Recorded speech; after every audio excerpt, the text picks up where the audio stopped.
imagining that you sort of stifling a smile or something. Like, that's really hard. I was like, oh no, I'm losing it. Like to try and engage, and it's hard because there's like a background noise. It's like kind of purring, and then it's warm. And it's like, at least it means we're relaxed. That's good. Yes, it does. Just film us having a little nap because we're tired mummies and we need our sleep. Yeah, then everyone else that's watching can just have their little sleep. Yeah, so let's call this nap time. A treat today for everyone.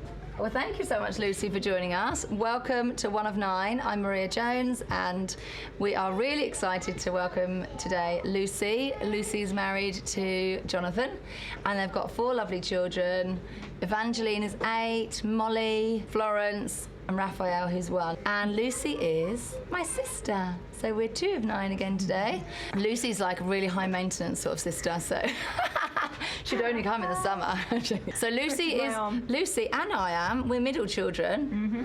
Mm-hmm. Do you get that sort of like middle child syndrome thing where you think? People do sometimes say, oh, you're in the middle, you might have been forgotten about a bit, or, sort of left to your own devices, which maybe I think I was a little bit, but I love it. I think it's the best because, when you're younger, the older ones got to do certain things and have certain privileges, and sometimes the older ones had to do the chores because they were old enough to do them as well. So, I could decide if I was an older one or not sometimes, or I'll be a younger one today. Well, younger ones always got those nice yogurts. Oh, yeah, that's true. No one's like, keep them for the younger ones. Exactly. Yeah, so. I was maybe a little bit above the middle, so then I felt like... definitely an older one.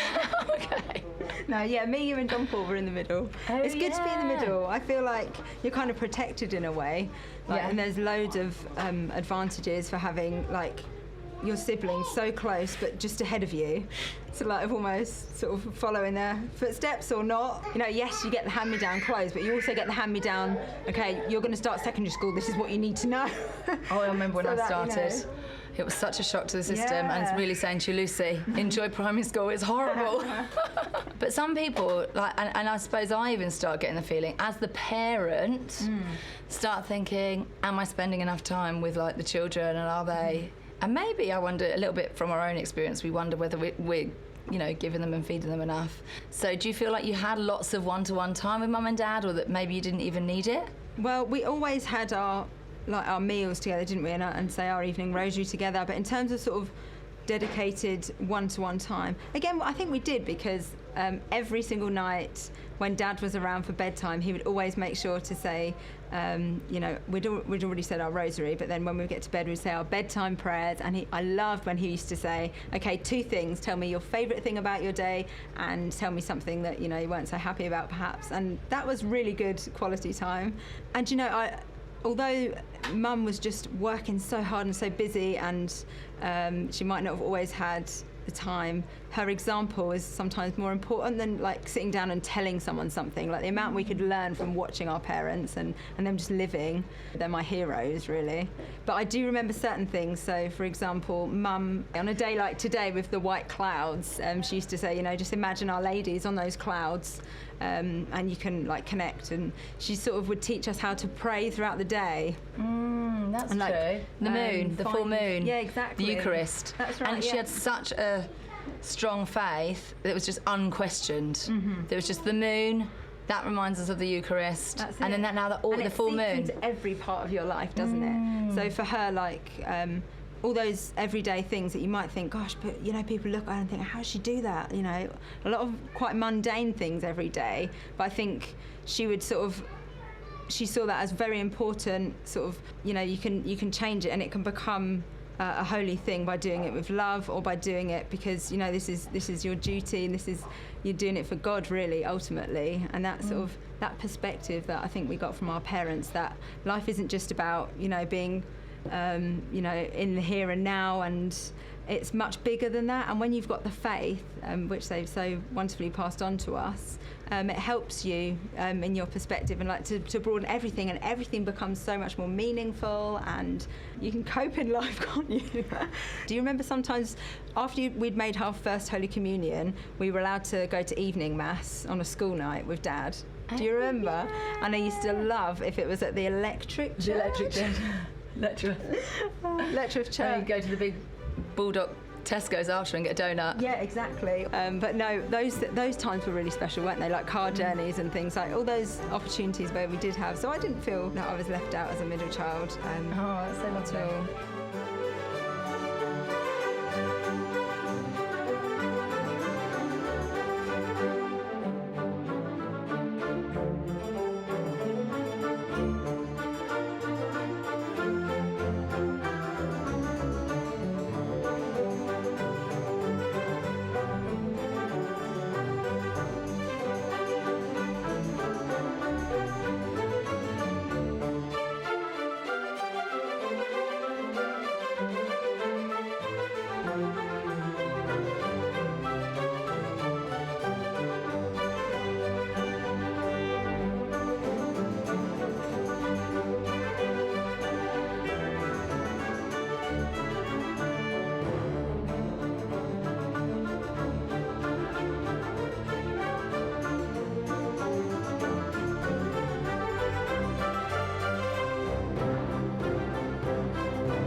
It's interesting, isn't it, in the big family, and maybe it's one of the scary things, again, as parents, that came across like that for you, but then it's so different for everybody, with all the different temperaments and things in the mix. And some people, you know, in our some of our siblings have really kept the faith, and some have wavered, and some have, you know, gone on different paths. And I think that's just a common thing around the country, you know, and around the world. What do you think about what, you know, you kept the faith?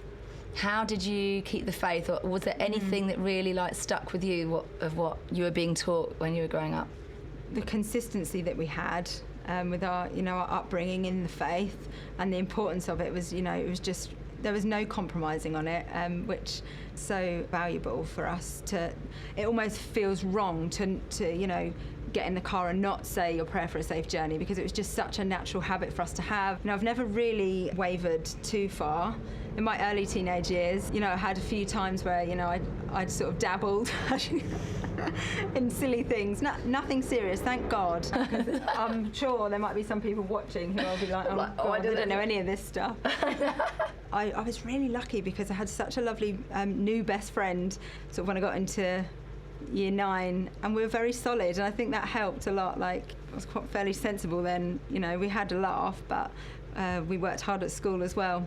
And then I had Francesco and Catherine were very involved in Youth 2000. Our older brother and sister, Yes, that was a big influence, because then we started going to more events and seeing more people sort of, and seeing authentic lived faith, and that really makes a difference, doesn't it? To be able to think that, oh right, okay, so there are more people who practice the faith, you know, like in a strong way, like it's their life. Same experience for me as well, with mum and dad, not having like the one-to-one time, but not particularly thinking that I noticed it. I did wonder whether it would have been good if I had someone to talk through more, but I did have a rule of thumb: if I couldn't tell you, then it was really bad. So if I could tell you, then it could just about be all right. But at least you would maybe be able to give me some counsel, and that's sweet, isn't it? Because you're my younger sister. We're about 18 months apart. And that's something really special that we had, and something that actually I don't think mum and dad necessarily could have had the same. Like sharing a room. I know, playing with that glow-in-the-dark teddy bear in the middle of the night. Yeah, we used to stay up, and I mean, we were so sad, weren't we? We would be playing battleships and like 2 o'clock in the morning. I don't know why. Just because it was fun. And I remember when you went into sixth form and you got your own bedroom, and I had my own room and you had your own room finally, and we were like, oh my gosh, like this is like, in your head, this is kind of like the thing that you think, oh, now I finally got my own space. But actually we just missed each other. And I think we took it in turns to sleep over in each other's room. Do you remember? Or was it just me? Yeah. Yeah, ultimately, like, we're able to like journey life together, and mums and dads are another league. Like, they're the older brother or sister in Christ. They're a bit further along the journey, a lot further along the journey, and it's difficult to relate. But I was always so grateful for having you like right by my side. Yeah, like all the way. physically right there, weren't we, in that tiny room? We are very different in our temperaments as sisters. Maybe you wouldn't have put us together having seen what we were like to start with, because somehow I did have this little rebellious streak at some point, and you're always, thanks be to God, the straight and narrow. You're an artist, aren't you? And you're creative. Dad used to wonder sometimes, didn't he? He would say, Lucy, how do you manage with sharing a room with Maria? Because you were always very organised. No, I didn't really. I loved sharing a room with you and missed you when you were gone. And yes, you were quite messy. I think, what did Dad say? Like, he always tells the story of how he asked me once, how do you put up with the amount of mess in your room? And I said, as long as I can get in the room. As long as I can get in the room. Yeah, that's it. I remember you sitting on the side of the bed when I was trying to fall asleep, and you're just, doing your art homework for hours and hours and hours. So I think that's one of the things you get as siblings as well. You just rub off each other's corners.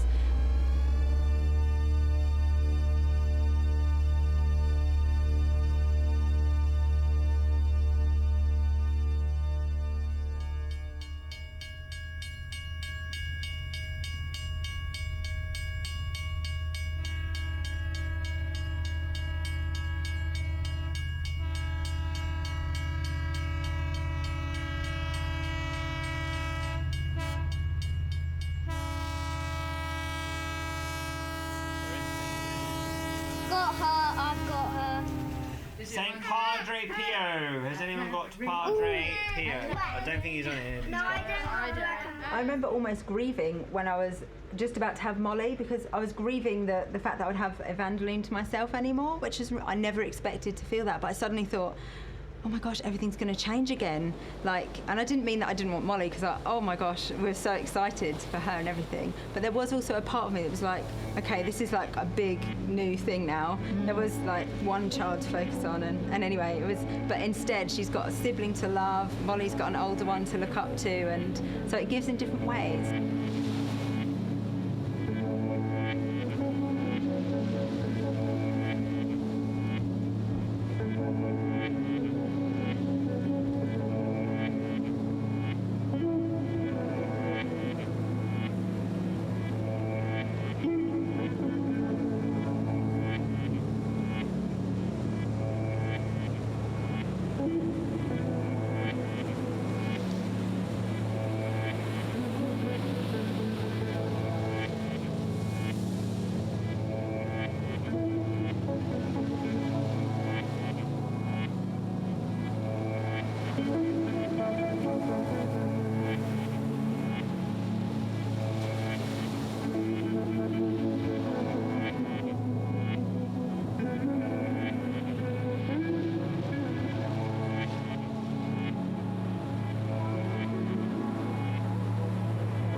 Everyone that's in the faith, at some point you have to sort of take it on as your own. Yeah. So, we're doing these things as habit and not necessarily think about it. Or, those little fervent rosaries where we'd want to kneel up and have our hands together for the whole thing. Would you say that you had a milestone you could identify when it was? Well, at around the age of sort of 15, I think, Mum started to get more involved with watching EWTN, and she had lots of resources that she would share with us, and I really just sort of discovered the richness of the truth of the Catholic teaching about, the dignity of the human and pro-life message, really, I guess, and God has designed us, and we all have a purpose, and we're all so precious, and that included me. And there was one particular idea that I heard, and I just quite like the idea, and it's really, it's quite cringy, really. Go for it. And I wrote this letter at the age of 15 that I sort of like made almost a commitment, and that I can't exactly remember the detail of what's in the letter. It's somewhere. I can't find it now, but how convenient. On the outside. It's too embarrassing. On the outside of the envelope, I know it said something like, I don't know who you are yet. To whoever, I don't know who you are yet, something like that. But I wanted to say that, like, it was like making a commitment almost that I want to live my life in the right way, in the teaching of the church, and, you know, whether it was a person or whether it was going to be a community that I was. It wasn't just a future husband, it was a future, whatever your vocation, where it would take you. And I really, like, you know, treasured that. I thought that's where a lot of my personal faith took off, I suppose, and started to, as you said, take that step myself, like, rather than just going because I was told to, whatever. And then, yeah, I suppose that took me up to sort of sixth form. Actually, that is really amazing to think. Something we want to learn in life and we teach our children is that have the end goal in sight, and then you can sort of work up to it. So that was like an end goal, a massive end goal, or a goal to get to, and then you sort of could then work up to it and sort of know where you are in that process a little bit. Yeah, definitely. It's like you're right. It kind of like liberates you in a way, because at that age you've got all these questions all the time about, you know, what's your favourite subject, what do you want to do in life, what job do you want, la la la la la. And although I had always had quite a strong attraction to becoming a teacher, I didn't really, you know exactly, but I knew that our faith teaches us is to follow, you know, what it is that God wants us to do, and that, you know, it kind of takes the weight off yourself in a way, doesn't it? Because you can then say, yeah, I hand it over to you, whatever it is, I'm going to try and do the best that I can. And again, like, that sounds so big and overwhelming and like, whoa, you know, when you look at examples of reassuring. Yeah, and it's simple really, and it's just about taking one step at a time. And, you know, you look at the lives of the saints and how, you know, their lives weren't always so straightforward, and you really look at the nitty-gritty, they were just putting one foot in front of the other a lot of the time. So that's like a big time where people can, well, I certainly was going the wrong way at 15, and you were going the right way. Thanks be to God, because you were helping me to come back. Oh, bless you. Oh, holding on. No. So what was next? You then had wanted to get on with your work and wanted to focus on that. Limit maybe time with, like, worrying about boyfriends and... Yeah, I never really... I've always been quite shy. I think maybe because of being in the middle, you are a little bit hidden and protected. So it means that I could get away without necessarily having too much attention drawn on myself. So I always felt like, you know, quite happy.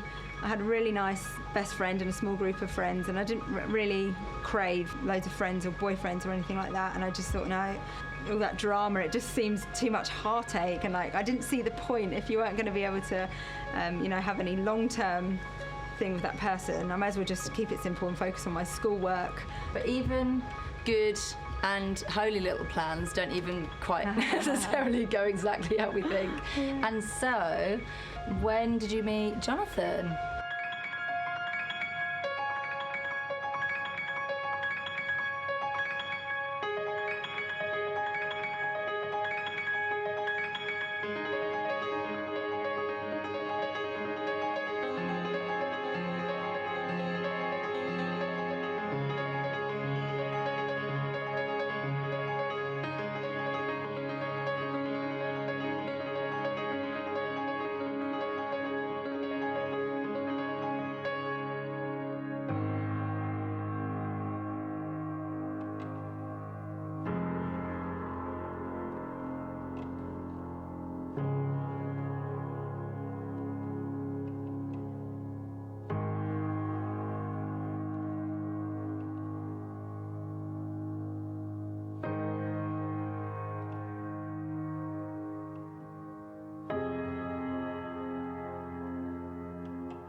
I met Jonathan, we were 17 and I was in year 12. I'd got my good GCSE grades that I was very happy with. I was taking it quite seriously. I was going to do well in my A-levels and forget about, you know, all the social things, not worry too much. And yeah, I met Jonathan and we just became friends, like, through the common room. And he was just really lovely guy, able to talk to him without going bright red. Like, that was quite unusual for me, like, to have a friend who was a boy. And then, you know, as, you know, a week or so, it wasn't that long, people started to say he really likes you. And I was like, oh my gosh, like, no, no, that's not meant to be. It's not meant to be like that. I'm just being friends. And they're like, no, he actually really likes you. And I started to think, oh, okay, maybe I'm giving him the wrong impression. I need to like take a step back. He was just so nice, and we had, really good time together. He got me a job, which is, brilliant, because I really need a job. Yeah, great. Really great. Get you on the sort of ladder, really, don't they? He'd meet me on lunch duties and things like that. He was just lovely, and it got to the point where he'd asked me to go to the cinema, and I thought, oh no, like I can't directly say no because I don't want to hurt his feelings, but I just don't want to, fool around. I just, you start to think maybe if it's me and him, he's going to ask a question or... Exactly. And it was this Saturday afternoon. It was the 2nd of October 2004, and I was in turmoil. I was thinking, gosh, I'd not been in a situation like that really, I suppose. So it might not seem like such a huge deal, but for me it was. And I needed to talk to someone and find out what should I do, because he's expecting me to meet him at the cinema, and I can't lie, I never do, but I couldn't think of a reason not to go, but I knew he was also going to ask to be, if I could be his girlfriend. So Dad was in the house, and there was no one else in the house. And I thought, I'm just going to go and speak to Dad, like the last person I would have expected to sort of speak to.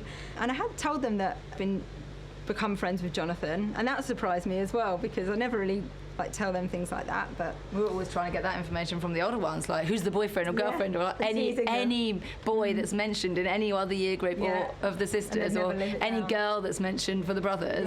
That's it. Yeah. Woo woo. I was just concerned because at that age everyone's sort of like thinking, we're at the age where like you can just have some fun with someone, and that just wasn't for me.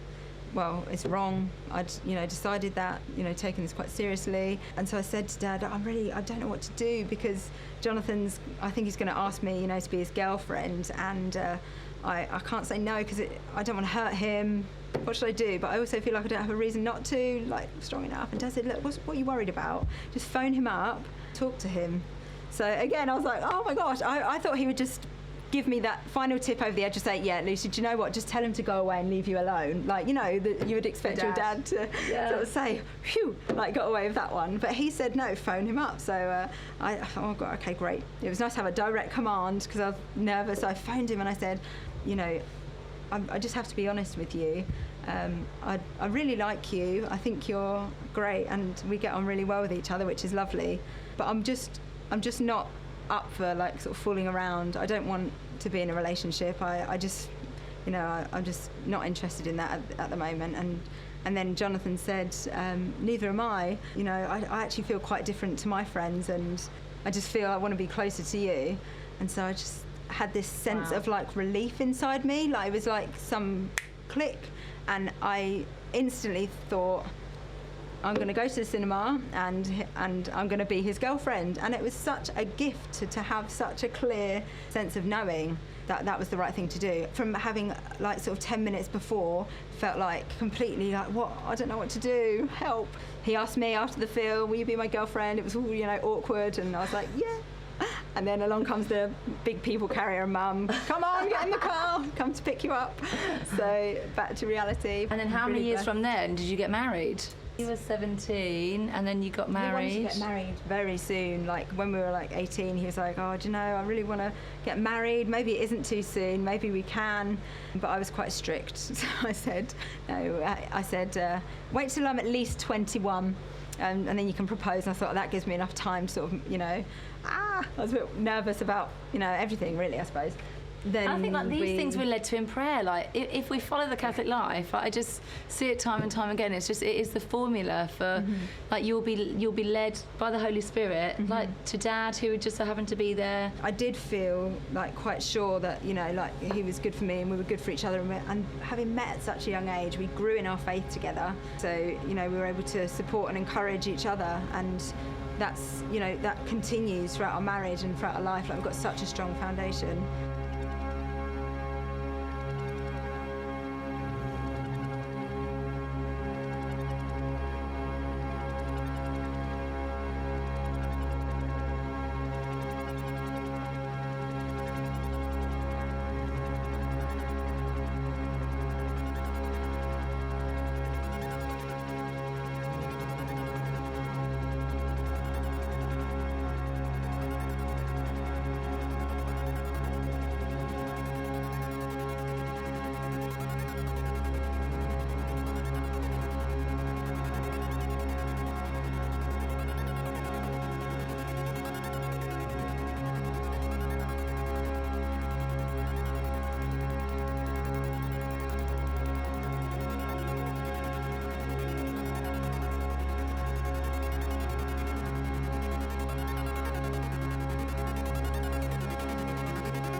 So Jonathan found out universities that did drama and theology, and we applied to very close ones to each other, as it were.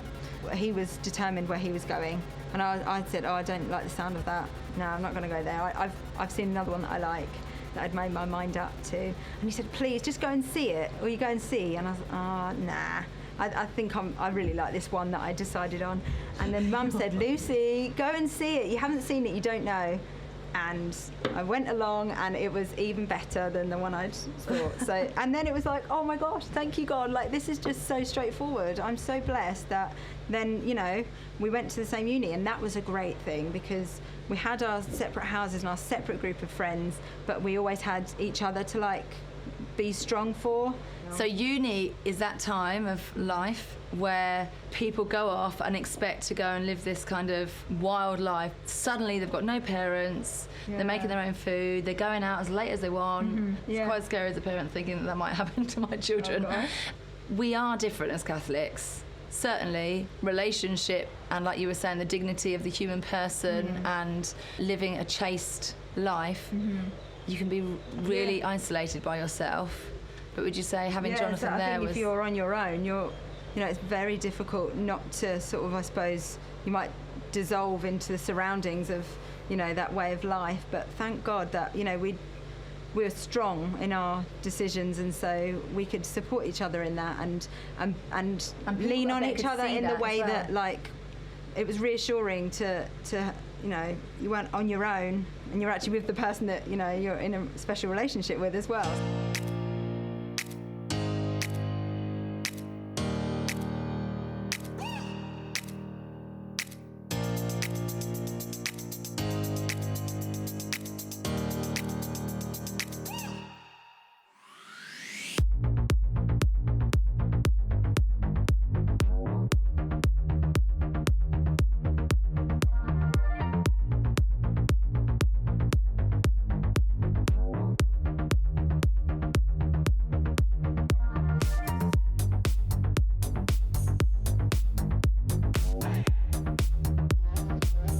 Third year of uni, lovely old head teacher, Mr. Kelly, he said, right, let's talk business, Lucy and Jonathan. Come back to the school and do your teacher training. Yes, that's amazing. We didn't expect that to happen. We were thinking of applying for teacher training at, you know, different places and things like that. So we got to move back to our own parents' homes, where we'd come from, and do our teacher training and plan our wedding.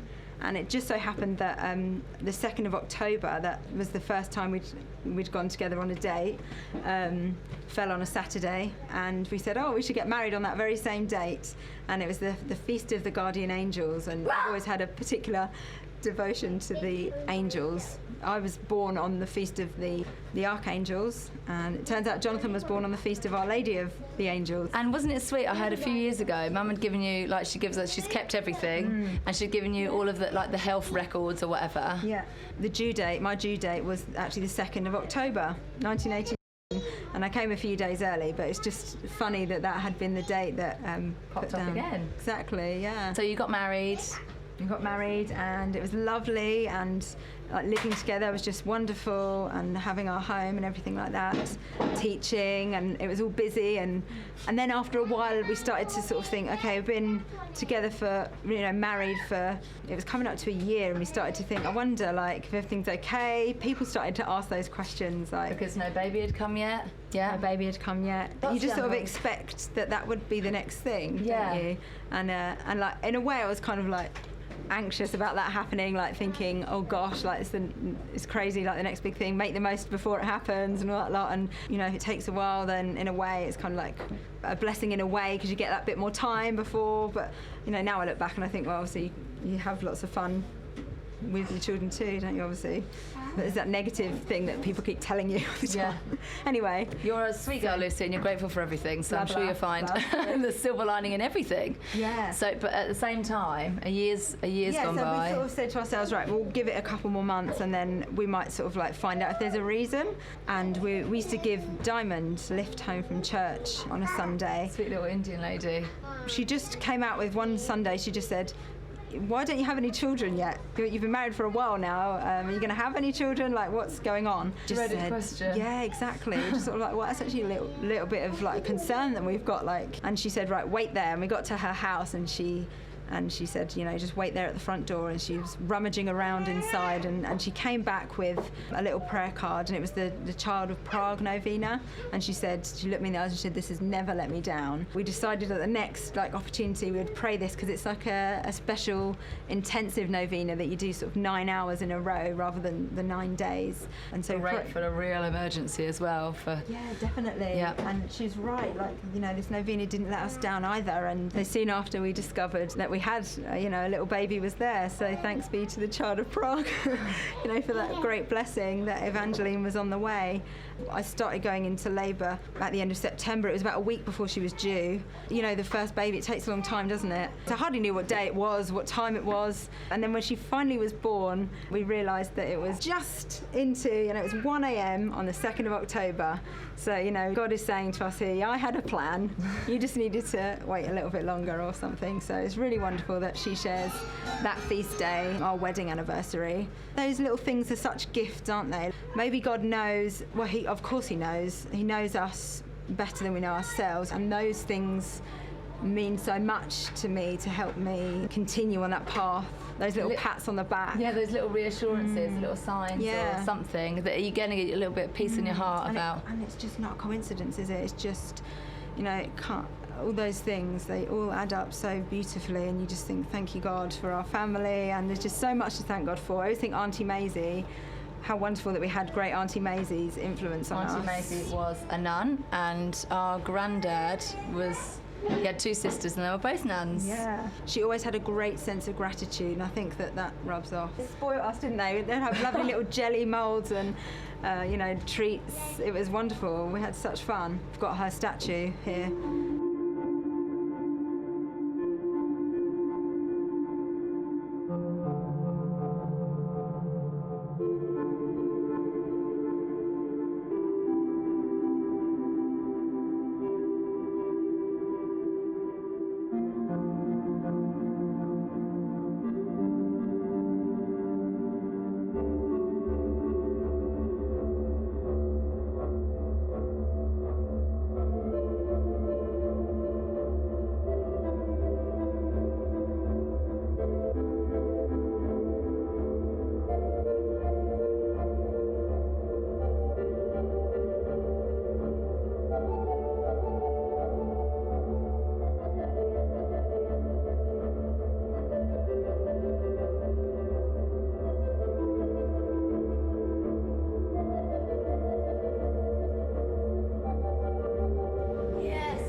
Yeah.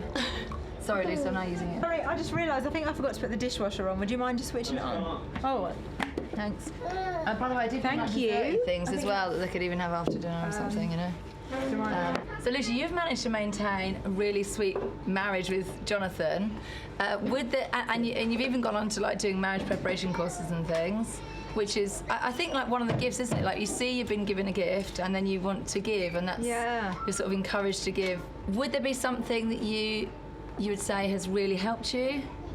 Yeah. In your marriage? There's so many things, but I think as one way to sort of encompass it all, sort of see the order of importance of things. You put God first, your husband second, and then your children third, and that sort of gives you a guide, really, a map. And that sounds so simple. Yeah. But isn't it tempting with very, very cute children, and especially when you have your first and everything, to maybe switch the order? Yeah. How do you maintain? It's all nice saying these lovely things, but if we can't put that into real life, if we can't make it practical, then it doesn't count for anything, does it? So I really feel like habits, small steps, routines of prayers throughout the day really, really help. We're making sure that we put God first.